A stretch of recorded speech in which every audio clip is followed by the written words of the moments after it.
kart racing is a subgenre of a subgenre of gaming. Because here's the thing, as much as I love kart racing games, I kind of despise racing games, like your Gran Turismos or your Forzas. I think the most realistic racer I enjoy is Burnout Paradise, and if you've played those games, you know they're not realistic at all. But that's where kart racing comes in, because it's like racing, but with a twist of whimsy. They offer wild tracks, items to use, fun characters that I know and recognize, and kart racing is one of my favorite genres of gaming in spite of how much I really dislike realistic racing. So I thought a video like today would be helpful to share some of my love and maybe put a spotlight on some lesser known racing games out there. Because frankly, when most people think kart racer, they go, oh, like Mario Kart. And the conversation ends there. And no shade to Mario Kart, it's a great series, but there's a lot of kart racers out there, and everyone's got their favorite. For the most part, the best kart racer is whatever one you like to play the most. But as one of the genre's biggest fans, I think I can objectively answer the question, what is the best kart racer? And that question is totally not hyperbole for the purposes of getting people to click on the video. Totally not at all. So what makes a good kart racer? Well, let's start with the basics. To quote Wikipedia, kart racing games have simplified driving mechanics while including unusual racetrack designs, obstacles, and vehicular combat. But it's more than that, isn't it? At least, quality can be measured in more interesting ways for kart racers. All of them have that, but even if we only judge them on how well they fit that description, there are other aspects to consider, and some aspects are more important than others. For me, when it comes down to it, kart racers need to do 4 things exceptionally well. Well, first of all, to be considered in the conversation, they need to have good visuals, good gameplay, and good controls, and be at all fun to play. And today I'm only really going to be talking about the kart racers that fit into those categories. Well, I'll only be talking about the best ones that fit into that category. So, to judge them further, I thought it best to score each kart racer on what I believe are the 4 most important additional aspects for a kart racer. That being the skill floor, or how easy the game is to learn and pick up, the skill ceiling, or how good you can get at the game, track variety, specifically how divergent the racetracks are shape-wise, not necessarily visual flair, and finally soundtrack, because you can't have a banger racing game without a banger soundtrack. Now, I hear you. These categories are nice, but how are we going to find the objective best kart racer? Are we going to rank every single kart racer ever made on these categories? Well, technically, yes, but I'm not making a multi-hour video to do that. Not yet on this channel anyway. But I did. I went through every kart racer that I thought met those 3 basic criteria and ranked them in those 4 categories. So to better explain what these categories mean for a game, let's go over who did win each category, and then tally up the winners at the end to find an objective best. Starting with the skill floor. Like I mentioned, I think it's incredibly important for a kart racer to have a low skill floor. And what that really means is that it's easy to pick up. You can go to somebody who's never played a video game before, hand them a controller and say, hey, here's how it works, and then they can just go. Even better if you can hand them a controller and they can just intuitively figure out what to do. And for a lot of kart racers, generally, this is pretty good. Kart racing is something that people can do in real life, so it immediately makes sense to most people. Now, some kart racers score much higher than others. A game that just barely doesn't meet qualifications, but is one of my favorites that comes to mind, is Kirby's Air Ride. This game is possibly one of the easiest games to learn how to play ever. There's literally 2 controls: steer and hold down A to slow down. That's it. Everything else is based off of those 2 controls. I've never seen someone struggle to learn Kirby's Air Ride, but it doesn't win this category because, frankly, it's not quite a kart racer. I could definitely see the argument that it is a kart racer since one of the main game modes is kart racing. Maybe this is just my bias, but most of the time when I hear people talking about this game, they're talking about City Trial, the best mode and the most fun thing to do in it. And frankly, City Trial is not a kart racer. You can race in it, but it's not a kart racer. So if you want to include this game, then fine. Kirby's Air Ride is by far the easiest game to pick up. But of the more qualified kart racers, look,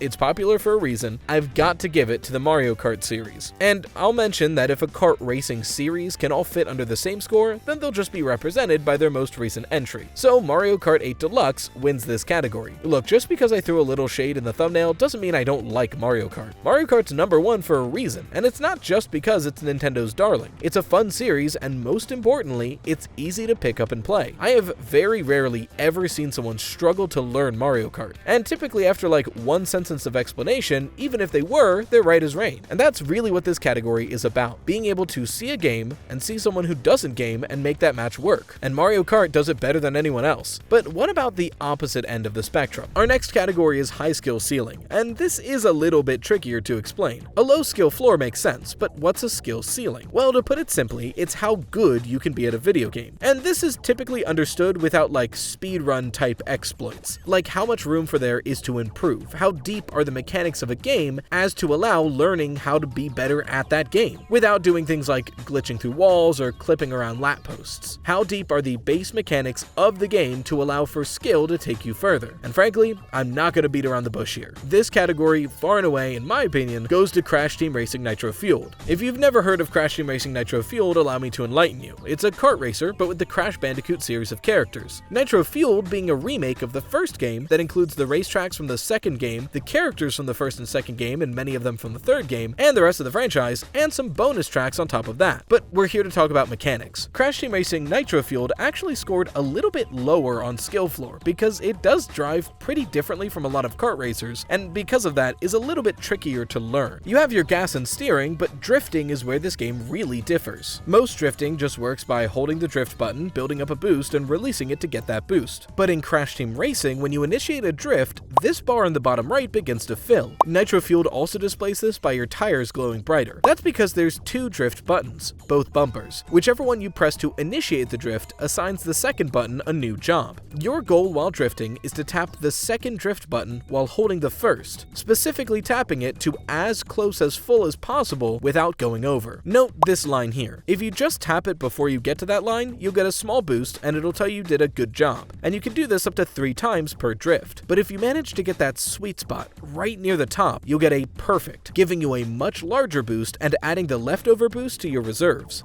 Now, what does that mean? Reserves are an invisible statistic that gets kept throughout the race. Essentially, anytime you boost in this game while you were already boosting, whatever time you had remaining on your original boost gets put into a sort of reserve. And then whenever your boost ends, if you have boost in your reserve, your boost will keep going instead for as long as your reserves are full at the current level of boost you're at. To break this down, if you spend the first half of a race constantly drifting and constantly getting perfect, you'll be boosting the entire time at a pretty fast rate. And then when you stop drifting, you'll have a lot of boost left over that'll just continue to go even if you completely stop drifting. This is already well and good, but it gets cranked up a notch with specific boost pads on specific tracks. For example, in Hot Air Skyway, there's this ramp, which gives you a blue flame, the fastest boost in the game, and meant to only carry you across the gap. It's something you can't get naturally. But if you've kept up enough boost in your reserves, once you hit that ramp, you're able to maintain that speed for as long as you're able to. As long as you can keep filling your boosts and not hitting any obstacles, you stay at that speed. This is where the skill ceiling of the game comes in. There's no 50, 100, 150, or 200 cc's in Crash Team Racing. It's all the same speed. Your personal speed is derived by how well you can master this boost system. Times on these tracks can vary wildly. There are some tracks that on a first playthrough can take upwards of 3 or 4 or even 5 minutes, but they can often be shaved down to 1.5 minutes or 2 minutes with enough practice. That's where the skill ceiling of this game really comes in, and it's why it's one of my personal favorites, because you can go really damn fast. Moving on to track variety, and it's here where we almost had our first tie. Now, I'll be honest, when I originally wrote this script, this category was actually going to just be visuals, which are important in a racing game, and in that version of the script, this category actually went to Sonic All-Stars Racing Transformed, which is an amazing kart racer that really gets slept on, and it has some very visually beautiful racetracks to go through, with awesome references in the background. But when I took a step back and thought about what really mattered,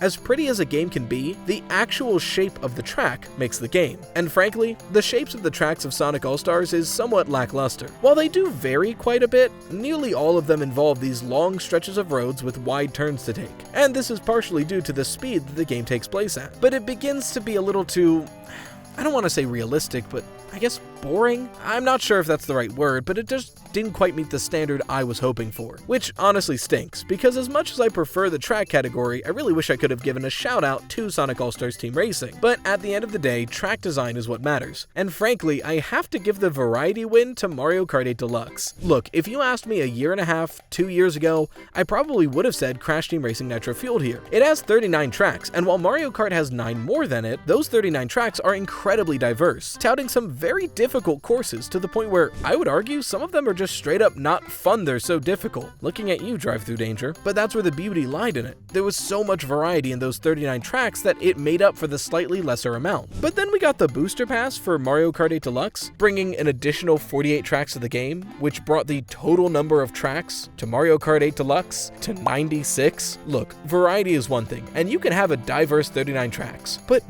96 racetracks? If that doesn't win, I'm too biased. It's really a wonderful thing to be able to play Mario Kart 8 Deluxe with random track selection, and every now and then just go, huh, I forgot that was in here, just because of the sheer amount of tracks in that game. And finally, soundtrack. You don't know how hard it was for me to not just say this category is a tie between Mario Kart 8 Deluxe, Crash Team Racing Nitro Fueled, Sonic All-Stars Racing Transformed, and Nickelodeon Kart Racers 3 Slime Speedway. And hell, Mod Nation Racers 2. All of these games have superb soundtracks. Something about a kart racer really just puts the music department into high gear, pun intended. But at the end of the day, I sat down and was listening to as many of these songs from each of these games as possible. And while some of them, Mario Kart 8 Deluxe, had way more tracks, and all of them had amazing tracks, one game had the highest percentage of bangers to not bangers, and that's Crash Team Racing Nitro Fueled. It's no secret that I frequently use songs from that game in my videos. There are some consistent, impressive, and amazing tracks that not only are good on their own, but fit their courses so incredibly well. Listen to this track right now for Koala Carnival, a high-octane, flame-filled circus.